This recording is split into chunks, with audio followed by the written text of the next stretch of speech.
حق کہنے حق سننے ہم سب کو عمل کی توفیق عطا فرمائے۔ درود پاک کے حوالے سے حدیث پاک میں میرے آقا صلی اللہ علیہ وسلم نے فرمایا روز قیامت میں قریب ترین وہ شخص ہوگا جو مجھ پر کثرت سے درود پڑھنے والا ہوگا۔ علیہ الصلوۃ والسلام علیک یا رسول اللہ وعلی آلک واصحابک یا نور اللہ۔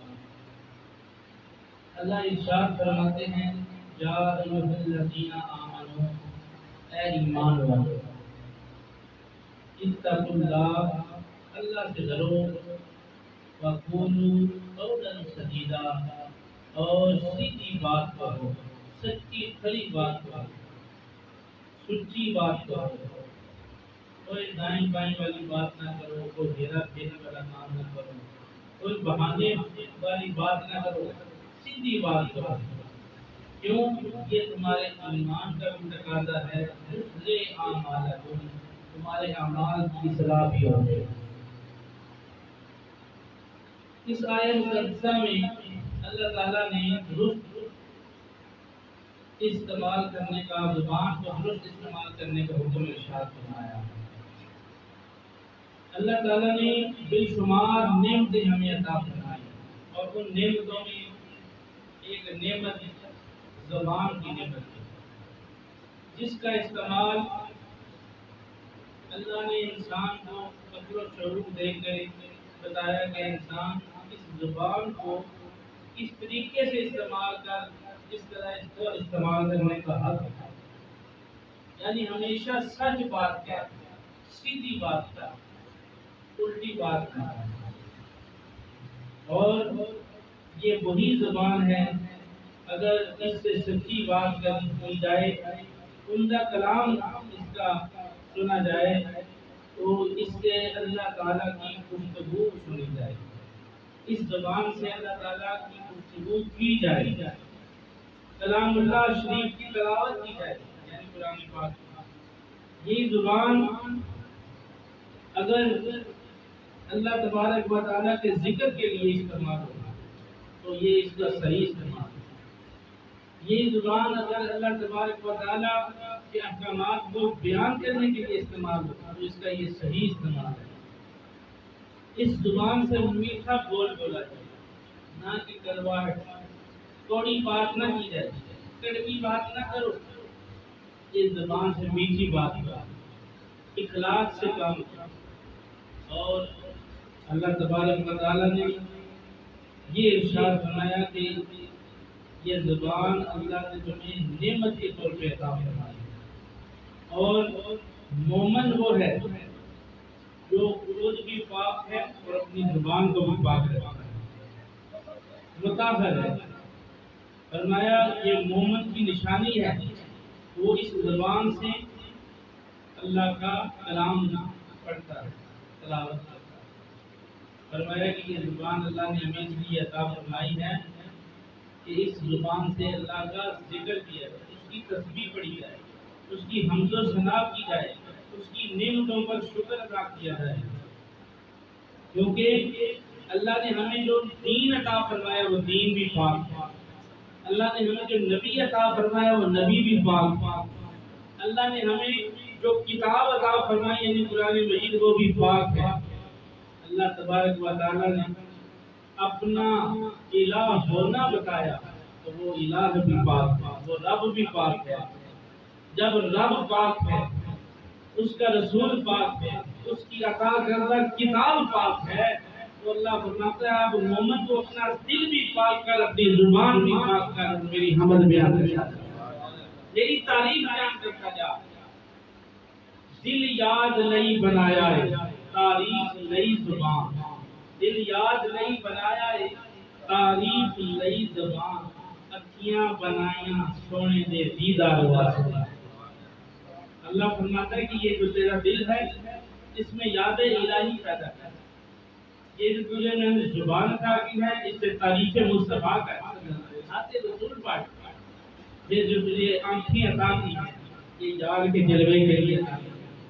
جب نماز پڑھ تو اپنے دل میں تصور کر، اپنے ذہن میں تصور کر کہ رب میرے سامنے ہے، میں اس کی بارگاہ میں سجدہ کرتا ہوں۔ تو میں آج بات کر رہا تھا کہ اللہ نے ہمیں بے شمار نعمتیں عطا فرمائی، اور ان نعمتوں میں اگر سب سے بڑی نعمت ہے نا وہ نعمت مصطفیٰ صلی اللہ علیہ وسلم، اور ظاہری طور پہ ہمیں جو جسمانی طور پہ نعمت عطا فرمائی ہے ان میں ہاتھ، پاؤں، کان، آنکھیں، لیکن ان سب کا بہتر، ان سب سے اعلیٰ اگر کوئی چیز اللہ نے ہمیں عطا فرمائی ہے تو وہ زبان جیسی ہے۔ اس لیے فرمایا اس زبان سے حمد خدا اور نعت مصطفیٰ پیش کریں۔ جب تو حمد خدا پڑھے گا اللہ تبارک و تعالیٰ مجھ سے راضی ہو جائے گا، جب نعت مصطفیٰ پڑھے گا حضور صلی اللہ علیہ وسلم کی نگاہ کرم ہوگا۔ تو میں عرض کر رہا تھا کہ یہ وہ زبان ہے جس سے ہم بے شمار کلمات نکالتے ہیں، سچی باتیں کرتے ہیں، اعلیٰ گفتگو کرتے ہیں، لیکن اللہ نے فرمایا کہ سب سے اعلیٰ اگر زبان سے کوئی الفاظ ادا کرنے ہیں تو وہ کیا ہے؟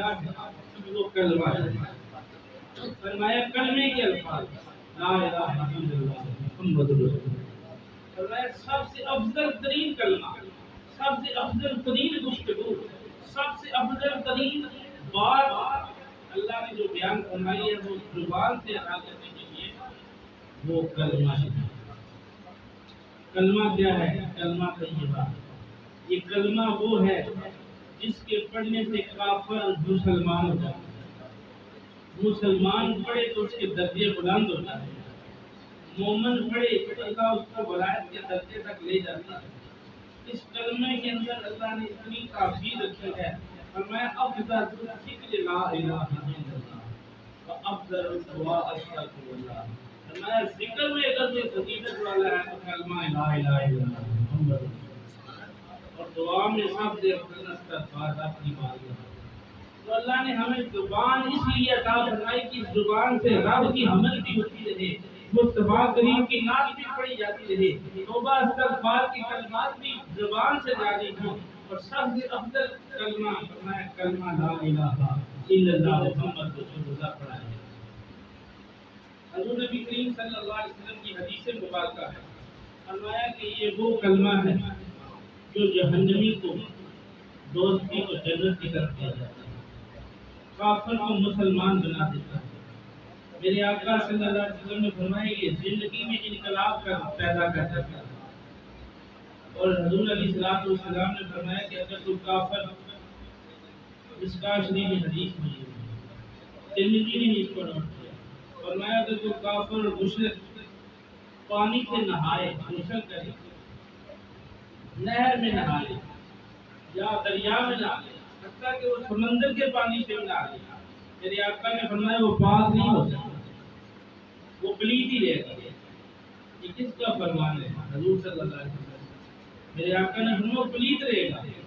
عرض کی گئی یا رسول اللہ پھر پاک کیسے ہوگا؟ فرمایا جب تک اس کا باطن پاک نہیں، اس کا اندر پاک نہیں ہوتا۔ فرمایا وہ کیسے ہوگا؟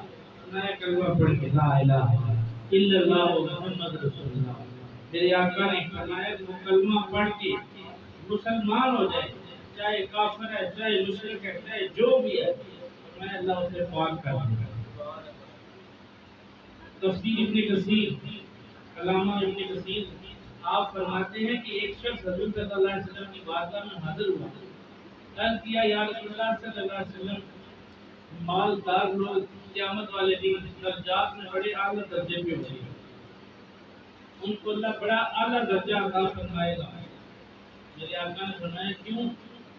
اس نے کہا یا رسول اللہ اس لیے کہ امیر آدمی دنیا میں صدقہ بھی دے سکتا ہے، زکوٰۃ بھی دے سکتا ہے، وہ صدقہ اور زکوٰۃ دے کر قیامت والے دن جنت میں اعلیٰ درجے حاصل کر لیں گے۔ غریب آدمی کے پاس اتنے پیسے نہیں ہیں کہ وہ صدقہ دے، زکوٰۃ ادا کرے اور وہ بھی اعلیٰ درجہ حاصل کر لیں۔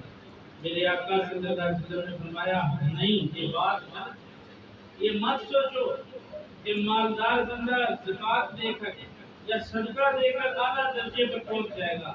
فرمایا قیامت والے دن امیر وہ ہوگا جس کے پاس کلمہ کی دولت ہو، کلمہ طیبہ کی دولت ہو، جس کے پاس یہ ہوگا لا الہ الا اللہ محمد رسول اللہ صلی اللہ علیہ وسلم۔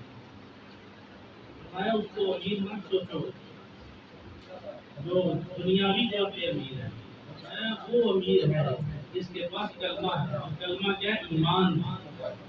ایمان کی دولت ہے. حضور نبی کریم صلی اللہ علیہ وسلم کا فرمان ہے. مشکاہ شریف حدیث حضرت جابر رضی اللہ تعالیٰ عنہ سے مروی ہے. حضور علیہ السلام نے فرمایا اے جابر تمہیں پتہ ہے کہ قیامت والے دن سب سے بڑا ذکر کون سا ہے اور اللہ کے نزدیک کون سا ذات سب سے نزدیک ہوگا قریب ہوگا اللہ کے قرب میں ہوگا؟ یا رسول اللہ اللہ اور اس کا رسول بہتر جانتے ہیں. میرے آقا نے فرمایا جابر سب سے بڑا ذاکر اور قریب ترین ذات کے وہ ہوگا جو کلمہ شریف دنیا میں پڑھنے والا ہے, جو دنیا میں لا الہ الا اللہ محمد رسول اللہ صدق دل سے پڑھنے والا. اسی طرح کی حدیث پاک کشف الغمہ میں ہے جس میں حضور نبی کریم صلی اللہ علیہ وسلم نے فرمایا من قال دخل الجنہ فقال لا الہ الا اللہ محمد رسول اللہ. فرمایا وہ بندہ جنت میں داخل ہو جائے گا جس نے دنیا میں سچے دل سے کہہ دیا لا الہ الا اللہ محمد رسول اللہ. مشکاہ شریف کی حدیث پاک حضور نبی کریم صلی اللہ علیہ وسلم نے فرمایا جنت کے دروازے پر لکھا ہوگا کہ لا الہ الا اللہ پڑھنے والے سامنے آ جائیں. دنیا اکٹھی ہو جائے گی, خوب ہاں مسلمان اکٹھے ہو جائیں گے, لیکن رب سب کو جنت نہیں دے گا. لیکن کچھ ایسے ہوں گے جن کو بغیر حساب کے جنت میں داخل کرے گا. جن کو بغیر حساب کے جنت میں داخل کرے گا وہ بھی کلمہ پڑھنے والے ہوں گے. جن کا حساب لیا جائے گا وہ بھی کلمہ پڑھنے والے ہوں گے. اللہ کی بارگاہ میں سوال ہوگا یا اللہ ہم بھی کلمہ پڑھنے والے ہیں, ہم سے حساب نہیں لیا گیا اور ہمیں بغیر حساب کے جنت میں داخل کیا گیا. وہ بھی کلمہ پڑھنے والے ہیں, انہیں کیوں حساب کے دائرے میں کھڑا کر دیا گیا, لائن میں کھڑا کیا گیا؟ تو اللہ ارشاد فرمائیں گے میرے بندو ان لوگوں نے کلمہ پڑھا لیکن وہ زبانی کلمہ پڑھتے رہے, دل سے نہیں پڑھا. دل سے کلمہ تم لوگوں نے پڑھا اس لیے تمہیں بغیر حساب کے جنت میں داخل. معلوم پر زبانی تو ہر کوئی کلمہ پڑھتا ہے, دل کا کلمہ کوئی نہیں پڑھتا. اس کلمے دے راز نیارے نے, اس بڈھے بیڑے کانے نے سانو دسیا نبی پیارے نے, پڑھو لا الہ الا اللہ. حضور صلی اللہ علیہ وسلم نے اعلان نبوت فرمایا اور فرمایا قول لا الہ الا اللہ تفلحوا. اے لوگو لا الہ الا اللہ کہہ دو کامیاب ہو جاؤ. حضور صلی اللہ علیہ وسلم کا پہلا خطبہ جو اعلان نبوت کے بعد ہے وہ یہ ہے قل یا ایھا الناس قولوا لا الہ الا اللہ تفلحوا. اے لوگو ایک دفعہ الا اللہ کہہ دو کامیاب ہو. اب حضور کے اس پیغام پر, اس دعوت پر جس نے لا الہ الا اللہ پڑھا, کلمہ پڑھ کے دائرہ اسلام میں داخل ہوا, حضور علیہ السلام نے فرمایا کہ تم دنیا میں بھی کامیاب ہو گیا, آخرت میں بھی کامیاب. بلال حبشی نے حبشہ کو چھوڑا, حضور کے در پہ آ گئے اور کلمہ پڑھ کے مسلمان ہو گئے. ابو بکر صدیق نے بنو قریش کو چھوڑا, کلمہ پڑھا, باغ رسالت میں آ کر مسلمان ہو گئے. عمر فاروق نے بنو عدی کو چھوڑا, کلمہ پڑھا, مسلمان ہو گئے. دار اسلام میں یہ صحابہ داخل ہوتے چلے گئے. کس وجہ سے؟ کلمے کی وجہ. نماز, حج, زکوٰۃ, روزہ یہ ساری باتیں بات کی, پہلے جو بات کی ہے وہ کلمہ ہے. اسلام کے 5 ارکان ہیں, ان میں سب سے پہلا رکن کلمہ طیبہ ہے. حضور نبی کریم صلی اللہ علیہ وسلم نے فرمایا جس نے کلمہ پڑھ لیا اللہ تعالیٰ اسے جنت میں داخل کرتا ہے. حضور کی صحابی حضرت داعیہ کلبی رضی اللہ تعالیٰ عنہ, یہ وہ صحابی ہیں جن کی شکل میں جبریل امین آیا گیا ہے. مشکاہ شریف میں ابن ماجہ میں حدیث موجود ہے, صفحہ 201 ہے, جلد اس کی دوسری ہے. فرمایا کہ حضرت داعیہ کلبی رضی اللہ تعالیٰ عنہ وہ صحابی ہیں جن کی شکل میں جبریل امین وہی لے کے نازل ہوئے. حضرت داعیہ ابھی مسلمان نہیں ہوئے, کلمہ نہیں پڑھا.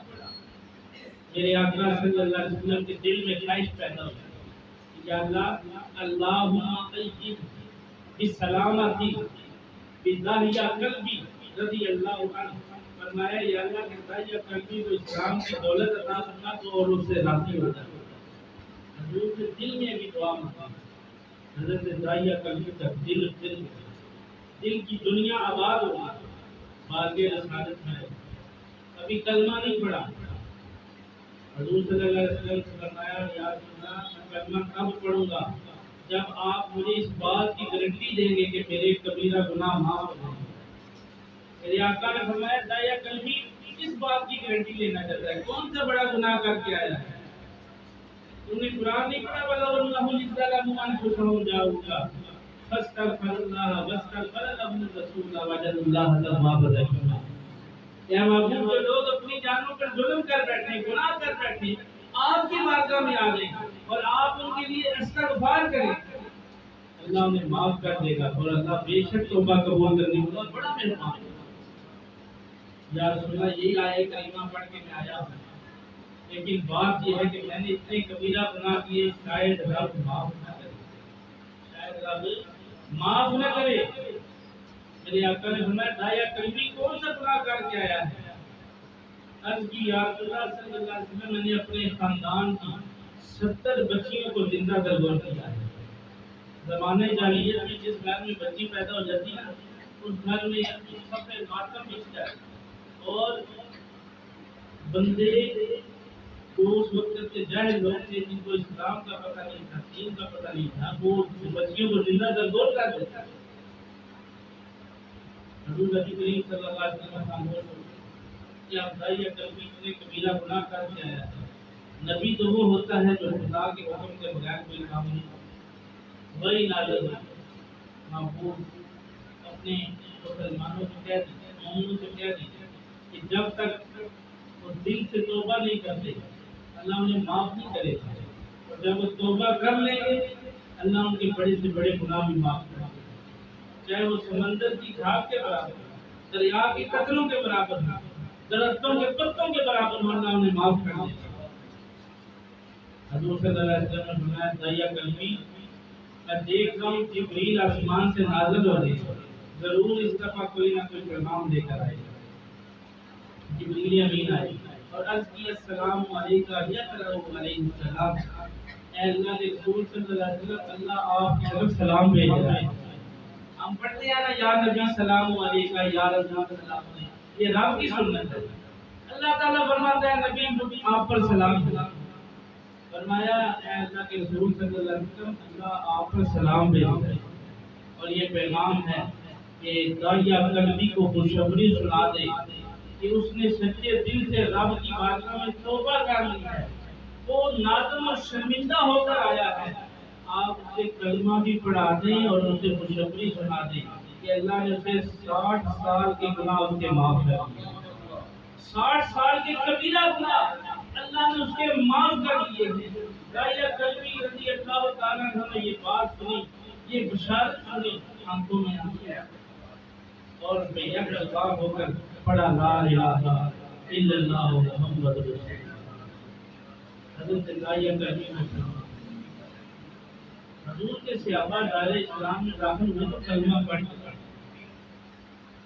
ایک صحابی حضور صلی اللہ علیہ وسلم کی بارگاہ میں حاضر ہے, جامع ترمذی کی حدیث ہے, اور ابن ماجہ نے بھی اس کو لکھا ہے. عرض کی یا رسول اللہ صلی اللہ علیہ وسلم کوئی ایسا وظیفہ بتائیں جس کے پڑھنے سے اللہ کا کامیابیاں عطا فرمائے, پریشانیاں دور ہوتی ہیں. حضرت عبداللہ ابن مسعود رضی اللہ عنہ حدیث کے نام حضور صلی اللہ علیہ وسلم نے فرمایا جب تم نماز پڑھ چکو نماز کے بعد 10 مرتبہ پڑھا کرو لا الہ الا اللہ لا الہ الا اللہ لا الہ الا اللہ محمد رسول اللہ. فرمایا 10 بار کلمہ پڑھا کرو. عرض کی یا رسول اللہ کیا حاصل ہوگا؟ میرے آقا نے فرمایا تیری پریشانیاں دور ہو جائیں گی, تیری پریشانیاں دور ہو جائیں گی, مصیبتیں ٹل جائیں گی. عرض کی یا رسول اللہ یہ کلمہ اتنی تاثیر والا ہے؟ فرمایا ساتھ میرے آقا نے فرمایا حضرت ابو ہریرہ رضی اللہ عنہ حدیث کے راستے فرمایا اے میرے صحابہ ایک بار موسیٰ علیہ السلام نے رب کی بارگاہ میں عرض کی، اے اللہ کوئی ایسا وقت وظیفہ بتا تو صرف میرے لیے خاص ہو۔ اللہ نے فرمایا موسیٰ لا الہ الا اللہ پڑھا کر، لا الہ الا اللہ کلمہ کا وظیفہ کیا کر تیرے لیے خاص ہے۔ موسیٰ علیہ السلام نے عرض کیا یا الہی یا باری تعالیٰ، یہ تو عام بندے بھی پڑھتے نظر آتے ہیں۔ ہر نبی اپنی قوم کو پڑھاتا آیا ہے، آدم سے لے کر مجھ تک جتنے بھی نبی رسول آئے سب نے اپنی قوم کو کہا لا الہ الا اللہ۔ میں بھی لا الہ الا اللہ پڑھا، اور پھر میرے پڑھنے میں اور عام بندوں کے پڑھنے میں کیا فرق رہ جائے گا؟ میں تو تیرا کلیم ہوں، میرے لیے تو خاص وظیفہ عطا کرنا۔ میرے آقا صلی اللہ علیہ وسلم نے صحابہ کو فرمایا کہ اللہ تبارک و تعالیٰ نے موسیٰ علیہ السلام کو فرمایا، اے موسیٰ تو کیا لا الہ الا اللہ کو معمولی کلمہ سمجھتا ہے؟ یہ ایسے ہی پڑھ لینا؟ ہاں، فرمایا موسیٰ میرے سوا ساتوں آسمان کی مخلوقات اور ساتوں آسمان کی نوری چیزیں اور ساتوں زمینوں کی چیزیں، ساتوں زمینوں کی مخلوقات، سب کا وزن ایک پلڑے میں رکھ دے، سب کو ایک ترازو میں رکھ دے اور دوسرے ترازو میں کلمہ رکھ دے، کلمے والا پلڑا پھر بھی بھاری ہوگا۔ یہ بخاری شریف میں حدیث ہے، متفقون علیہ حدیث ہے، دوسری جلد ہے، صفحہ اس کا 201 ہے۔ اور فرمایا کہ اے موسیٰ یہ کلمہ عام کلمہ نہیں، ساری زمینیں اور ان کی مخلوقات، ساری آسمان اور ان کی مخلوقات، ساری زمین کی چیزیں، ان کا وزن ایک پلڑے میں رکھ دے، دوسرے پلڑے میں کلمہ رکھ دے اور میرے کلمے کا وزن پھر بھی زیادہ ہو۔ موسیٰ علیہ السلام نے عرض کی یا اللہ تیرا شکر ہے تو نے مجھے وہ وظیفہ عطا فرمایا جو سب سے اعلیٰ ہے، اس لیے میرے آقا نے فرمایا افضل الذکر لا الہ الا اللہ، اس سب سے افضل ذکر لا الہ الا اللہ۔ تو آج ہم اس پرفتن دور میں یہ مت سوچیں کہ کلمہ پڑھنا چاہیے یا نہ پڑھنا، نماز کے بعد کلمہ ہے یا نہیں۔ بخاری شریف میں حدیث ہے، حضرت عبداللہ ابن عباس رضی اللہ تعالیٰ عنہ آپ فرماتے ہیں کہ جب مجھے پتہ چلتا کہ نماز جماعت کے ساتھ ہو چکی ہے تو میں مسجد میں لیٹ داخل ہوتا تو مجھے کلمہ پڑھنے کی آواز آتی تھی۔ حضور اور حضور کے صحابہ پڑھ لیتے اشہد ان لا الہ الا اللہ وحدہ لا شریک لہ واشہد ان محمد رسول اللہ۔ وہی کلمہ آج سے نہیں پڑھا جا رہا، یہ کوئی نئی ایجاد نہیں ہے، بلکہ حضور صلی اللہ علیہ وسلم کے دور سے پڑھا جا رہا ہے۔ حضور سے پہلے انبیاء بھی پڑھتے آئے اور پڑھاتے آئے اپنی امتوں کو۔ آدم علیہ السلام سے لے کر نوح علیہ السلام، نوح علیہ السلام سے لے کر شیش علیہ السلام، شیش علیہ السلام سے لے کر ابراہیم خلیل اللہ، اور ابراہیم علیہ السلام سے لے کر عیسیٰ روح اللہ، اور عیسیٰ علیہ السلام کو موسیٰ کلیم اللہ تک ہر نبی نے کلمہ پڑھایا اپنی امت کو، اور خود کون سا کلمہ پڑھا؟ لا الہ الا اللہ محمد رسول اللہ۔ آج ہم نے کلمے کا پاسبان رکھنا ہے، پاس رکھنا ہے، لاج رکھنا ہے، اپنی زبان کو، زبان اللہ نے ہمیں نعمت کے طور پہ عطا فرمائی ہے۔ اللہ نے قرآن میں ارشاد فرمایا یا ایھا الذین آمنوا اتقوا اللہ وقولوا قولا سدیدا، ایمان والو جب تمہیں ایمان کی دولت سے مالا مال کر دیا جائے، اپنے دل میں اللہ کا خوف اور ڈر پیدا کر دو، پھر کیا کرو؟ وقولوا قولا سدیدا، فرمایا پھر سیدھی بات کرو، سچی اور کھری بات کہو۔ پوچھا گیا یا باری تعالیٰ سچی اور کھری بات کون سی ہے؟ میرے آقا نے فرمایا کہ اللہ کی طرف سے اگر مومن سچی بات کرتا ہے تو وہ اللہ کا کلمہ پڑھتا ہے، لا الہ الا اللہ، اے اللہ تیرے سوا کوئی معبود نہیں ہے، محمد رسول اللہ، محمد اللہ کے رسول ہے۔ اللہ تعالیٰ مجھے اور آپ کو صحیح معنوں میں اپنی زبان کا استعمال کرنے کی توفیق عطا فرمائے، اور اللہ رسول کا کلمہ پڑھنے کی توفیق عطا فرمائے۔ جو حضرات بائے تنگ بیٹھنے اور نیچے بیسمنٹ میں تشریف لے جائیں، بیسمنٹ کا دروازہ کھلا، نیچے تشریف لے جائیں۔